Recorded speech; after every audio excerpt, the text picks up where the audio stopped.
Test 3. You will hear a number of different recordings, and you will have to answer questions on what you hear. There will be time for you to read the instructions and questions, and you will have a chance to check your work. All the recordings will be played once only. The test is in 4 sections. At the end of the test, you will be given 10 minutes to transfer your answers to an answer sheet. Now turn to Section 1. Section 1. You will hear a conversation between a customer service representative and a customer who demands a full refund. First, you have some time to look at questions 1 to 4.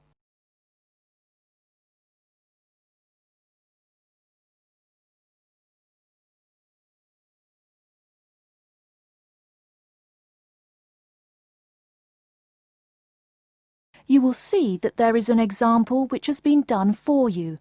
On this occasion only, the conversation relating to this will be played first. Hello and welcome to Under Pressure Enterprises Customer Service Department. This is Kelly. How may I help you? Yes, I'm calling about one of your rice cookers I just purchased. The customer says that he is calling about one of the rice cookers he just purchased. So, rice cooker has been written in the space. Now we shall begin. You should answer the questions as you listen, because you will not hear the recording a second time. Listen carefully and answer questions 1 to 4. Hello and welcome to Under Pressure Enterprises Customer Service Department. This is Kelly. How may I help you? Yes, I'm calling about one of your rice cookers I just purchased. What seems to be the problem, sir? Seems? There's no seeming about it. The blasted thing shoots hot steam all over the place, that's what.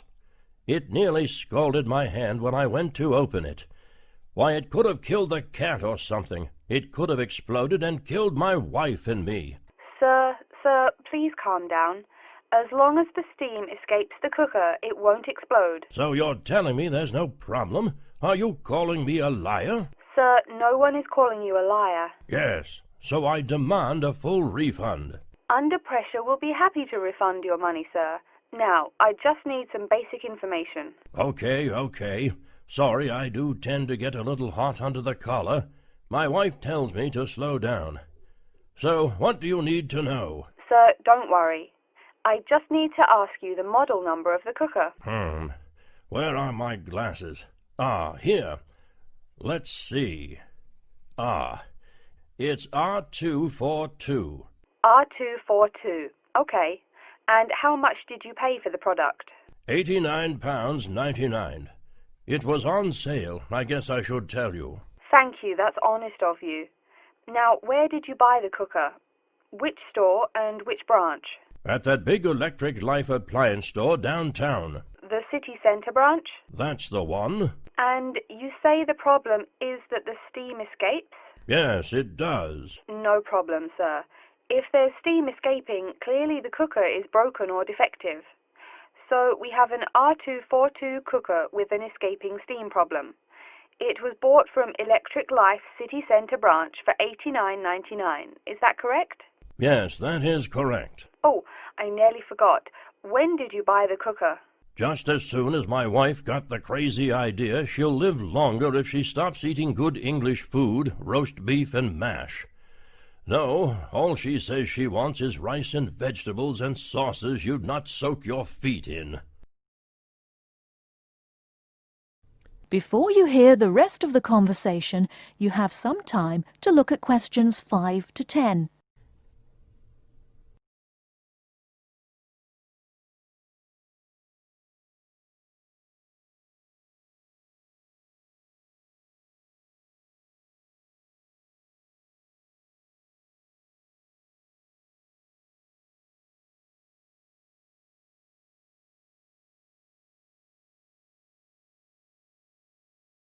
Now listen and answer questions 5 to 10. Sir, when did you buy it? Oh, there I go again. Let's see. We bought it just 6 months ago. We hardly use it either.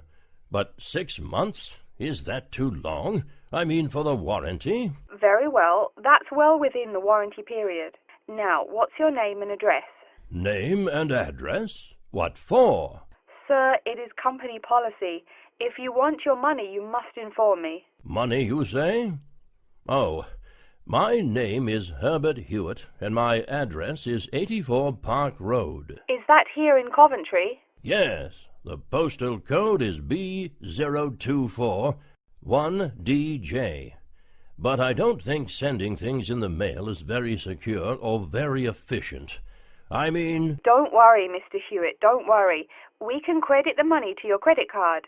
You do have one, don't you? Yes, that's how we paid for the cooker. Oh, yes. We still have the number on the computer. I only need to ask your card's expiry date. I'm afraid I never give that sort of information out.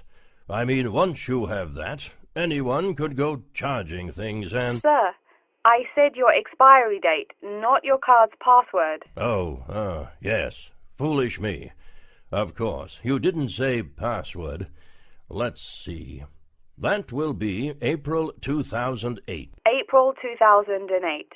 Very well. Your card still has nearly 2 months left to go. We'll get that refund right to you, probably by 5 o'clock this evening. You had better. If I don't get my money... Wait. Yes, I know I'm losing my temper again. I really am sorry. I haven't had my medicine today. And, sir, just one more question for our records. How often do you go shopping at the city centre branch? Oh, well, it's hard to say. I suppose maybe once a month. But I can tell you this.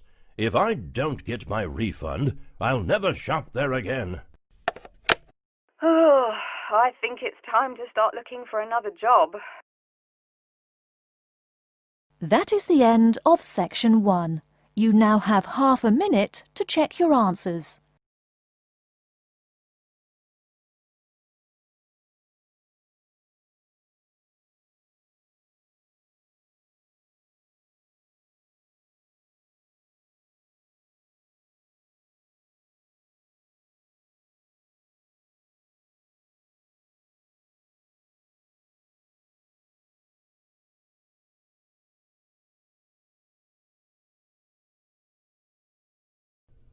Now turn to section 2.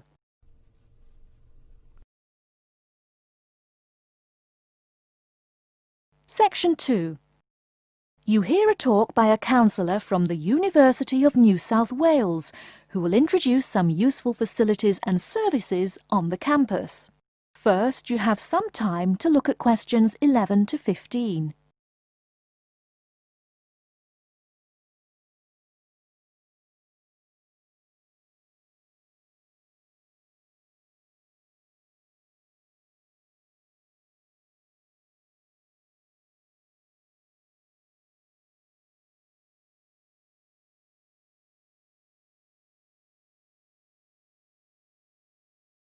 Now, listen carefully and answer questions 11 to 15.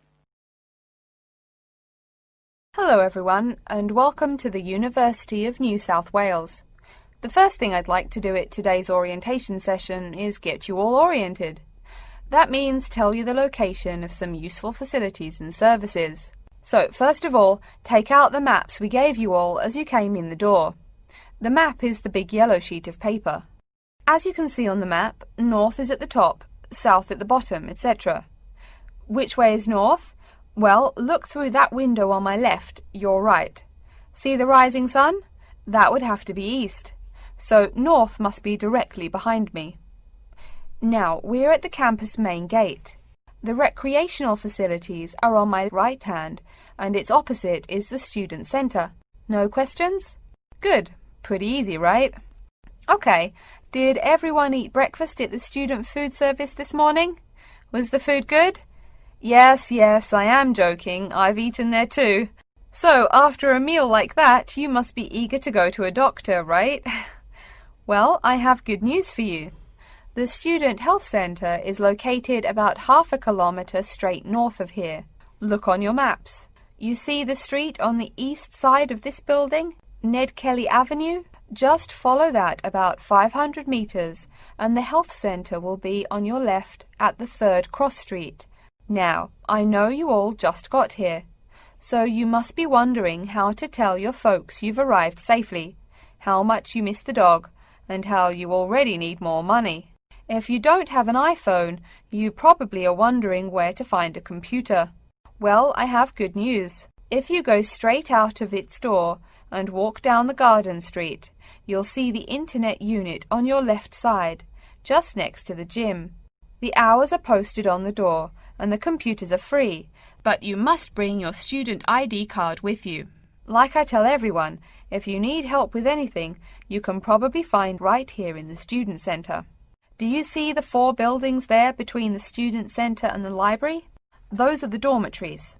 The men's dorms are the 2 on the south, the women's the 2 on the north.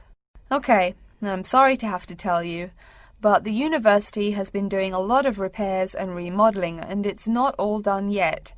So there may be some small problems with your dorm rooms. Maybe the window doesn't open. Maybe an air conditioner is missing or does not work. If there are any problems, you can go to the complaint office, which is right beside the teaching building between the Parker Street and the Cramer Street. Just tell them your problem, and they should have it fixed by the time you graduate in 4 years. I'm joking, but please be patient.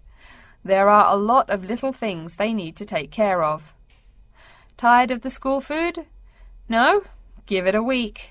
Or maybe you just need a place to get coffee in the wee hours of the night during one of those marathon study sessions. Either way, you definitely have to check out the little cafe just past the women's dormitories. They've got free Wi-Fi, so a lot of students saddle up with coffee and a bagel for hours on end to get work done. Before you hear the rest of the talk, you have some time to look at questions 16 to 20.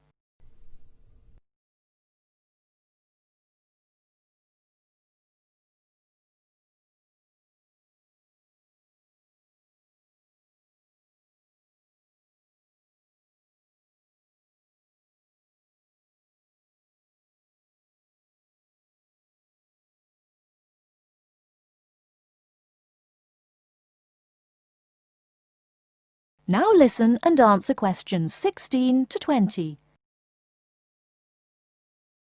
As for the dorm rooms, I have some bad news and some good news. The bad news is the rooms are small and you'll probably be sharing space with at least 3 other students. The good news is that each room has its own bathroom. What's good about sharing a bathroom with 3 strangers? Good question. Okay, call it bad news and worse news. Hey, maybe try this for good news. Each dorm has a kitchen. If you want to make snacks or meals, you can do it there. You can buy food containers at any campus convenience store, so you can store your food in the kitchen. But a word of warning, you should definitely write your name on your food containers. Sad to say, there are food thieves among your fellow students. Speaking of thieves, a word about security. I mean, this is Australia, and we do get drunken bushrangers wandering onto campus. Each of you will be given a key for your dorm room. Don't lose it. You have to pay for any replacement and fill out a bunch of papers too. Red tape, huh? Your key does not work for the front door of your dorm, however. To the right of each door, there's a keypad with numbers. When you move in, they will tell you the code you use to enter the door. Please do not tell the code to people who do not live in the dorm. Let's see. Have I forgotten anything? Oh yes, most of you are not rich, correct? So when your clothes get dirty, you can't just throw them away and buy new ones. That means you have to learn to do laundry. Or, men, that means you have to hurry up and get married. If you decide to wash those clothes and not get married, there are laundries in each dorm. Where? Oh, I almost forgot to tell you. The laundry for each dorm is in the basement. Some real good news this time if you're a student, it is free. You do have to buy your own soap, however. The laundry closes, by the by, at 11:30. And now that I've mentioned 11:30, please remember, the dorm doors are locked at 11:30 p.m. Your code will not work. If you want to get in, you'll have to call the night watchman. Don't worry, you can get that number at the dorm office. Yes, the dorm office and the complaint office are the same office. All right then, before we continue, are there any questions? That is the end of section 2. You now have half a minute to check your answers.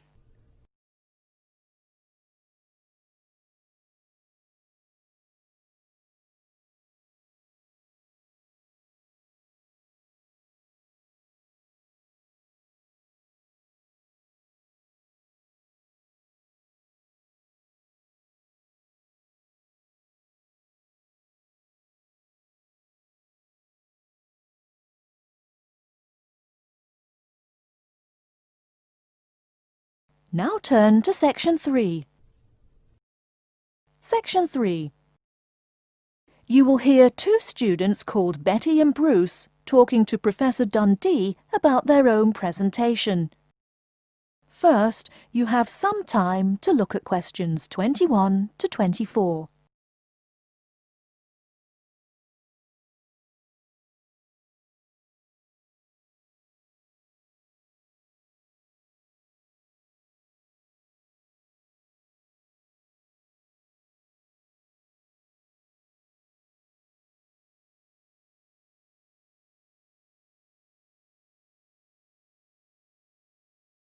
Now, listen carefully and answer questions 21 to 24. Come in. Professor Dundee, we're ready to make our presentation. Oh, yes. I did say 1 o'clock, didn't I? Please, sit down. So, who goes first? Bruce? Or you, Betty? I guess I could. Bruce is always a little shy. Not after he's had a lager for lunch, eh, Bruce? Ha ha! No, Betty really should go first. Okay, well, I'm reporting on the effects of different marketing strategies on the cheese and oil markets. Different strategies obviously affect the sales volume differently. I looked at the sales in 2 countries, New Zealand and Colombia. And what did you find? Pray tell. Well, in New Zealand, the sales of both oil and cheese have declined pretty steadily, and in fact the sales have decreased more quickly than the population. On the other hand, in Colombia, the volume of sales for both products has remained the same. Wait, so you said sales in New Zealand have been going down? Correct. Suppliers have introduced 2 new upscale brands of each product, which are a bit expensive but very tasty. The big ad agencies are trying out a new series of ads that shift the focus from health to great taste. They think that will get sales moving up in New Zealand, where the population is less affluent and generally less health conscious. Brilliant. Thank you. And Bruce? Yeah. My report is about chocolate sales in Italy and Germany. The 2 countries' marketers have found out that you have to market chocolate differently in each country. For example, in Italy, Kostig, the most expensive brand, pays shop owners to put the candy just about knee-high for an adult. I don't see. For little kids, that's about eye level. That bright red candy is the first one they see, so they buy it. Even better, they start telling their moms to buy it too. So, you mean... Well, I mean, in Italy, if you locate your product at the right location of shelves, sales do great. They say it doesn't matter much what brand of chocolate you're selling. As for Germany, das Land der Schokolade. Huh? That's German. It means the land of chocolate. Germans love the stuff, so people make a joke and call Germany that. Oh, right. So, you were saying? Well, like you pointed out, Germans love chocolate, but they're thrifty. For a long time, the biggest selling brand was Schmutzig, mostly because it was the second cheapest, but didn't taste too bad. Before you hear the rest of the talk, you have some time to look at questions 25 to 30.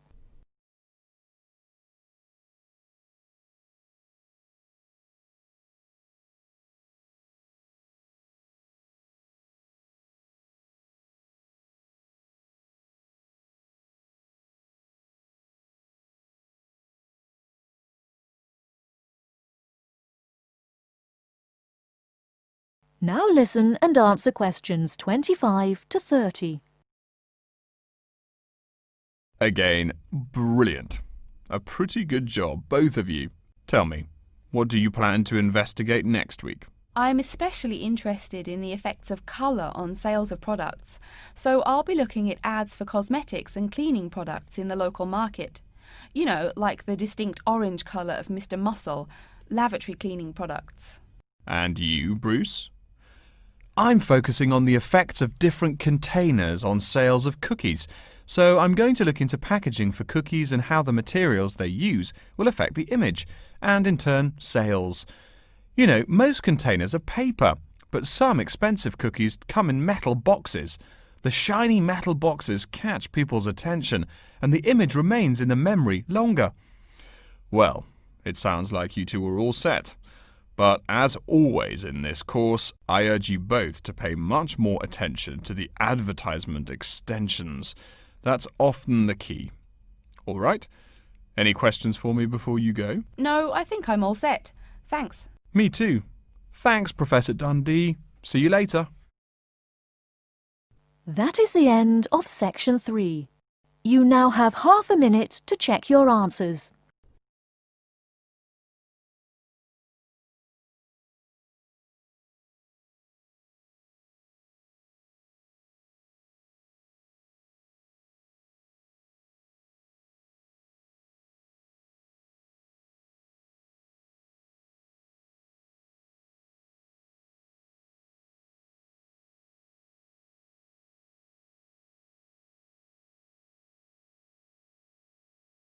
Now turn to section 4.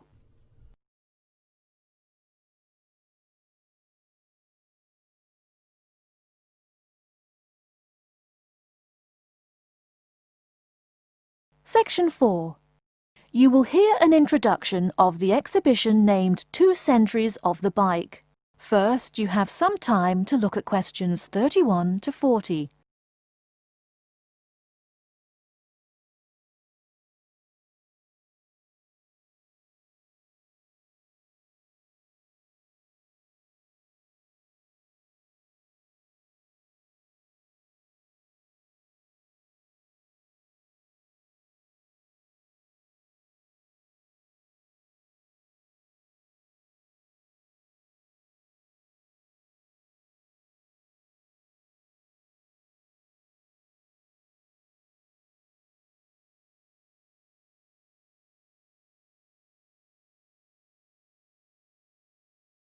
Now listen carefully and answer questions 31 to 40.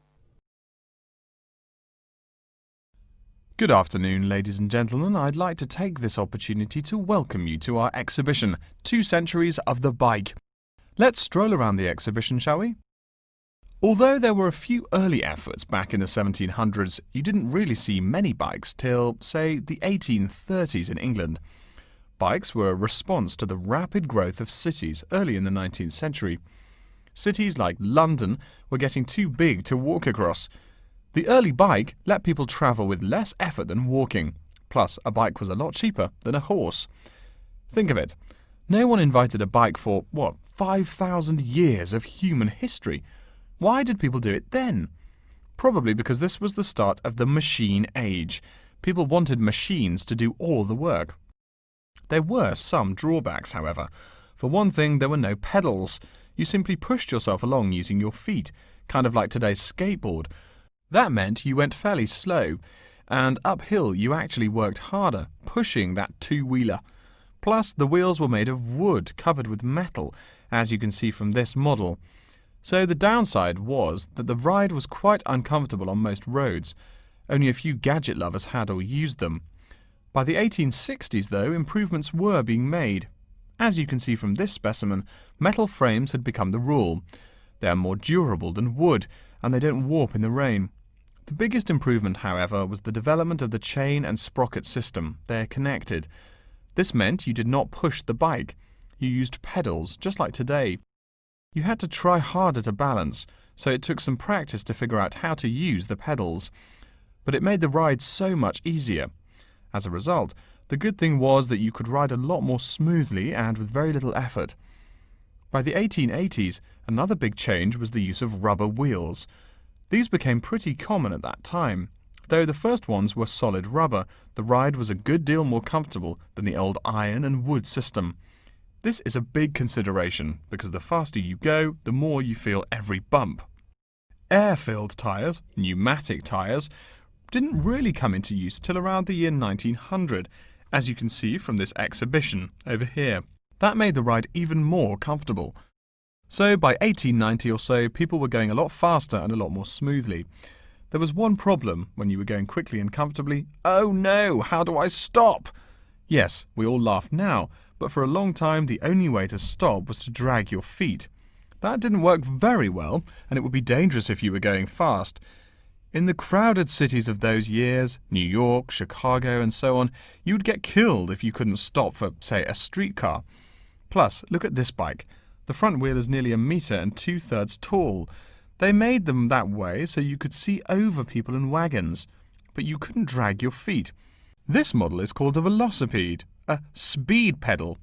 Another characteristic of the bike in this period is that it has 2 equal-sized wheels, which signalled a big change in bikes. For with the velocipede, brakes appeared. If you wanted to stop, you just pushed the pedal backwards.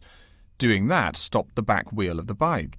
This technique worked a lot better than dragging your feet or jumping off the high seat there. This meant that bikes became a great deal safer. It would have been safer if people wore helmets, but the first bicycle helmet wasn't invented until years later, and even then it was little more than a leather ball cap. It really wasn't until the 1970s that the bike helmet was modified to provide some real protection. Before continuing on to look at developments since the 1890s, let's say a word more about safety. Everyone knows if you're going downhill, you can get going dangerously fast. To go more than 100 kilometers an hour isn't all that difficult, but even on level ground, it's easy to go too quickly. On a city street, today's bicycles can be ridden at a speed of over 40 miles an hour over a short distance. That's about 64 kilometers an hour. Remember, you're on a bike, not in a car. There's nothing to protect you. People are killed in single bicycle accidents every day, just from hitting the road. A good rule to remember is, if you're going faster than the cars, slow down. And please wear a helmet. Nearly 1/4 of the epilepsy cases come from head injuries in accidents on bikes and motorcycles. I don't mean to scare you, but safety is everyone's business. What? Now that's a good question. Why are today's bikes so much faster? Well, it's not just that today's athletes are faster. The answer is partly mechanical. If you look closely here at the back wheel, you'll see a number of gears. Changing gears is what makes those fast speeds possible. You can shift gears depending on the terrain and how hard you wish to pedal. So you can put it on a higher gear for downhill and a lower gear for uphill travel to make it easier to climb that slope. You'll notice this gear shifting mechanism is attached to the back wheel, and when the rider shifts on the handlebar gear shifter, the chain moves to the appropriate sprocket. And, speaking of changing gears, let's look over here at our Tour de France exhibit. That is the end of section 4. You now have half a minute to check your answers.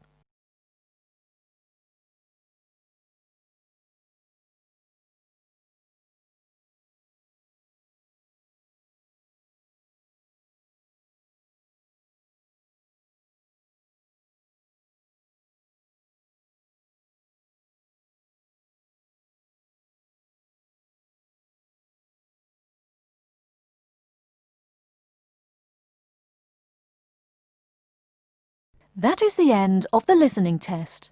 In the IELTS test, you will now have 10 minutes to transfer your answers to an answer sheet.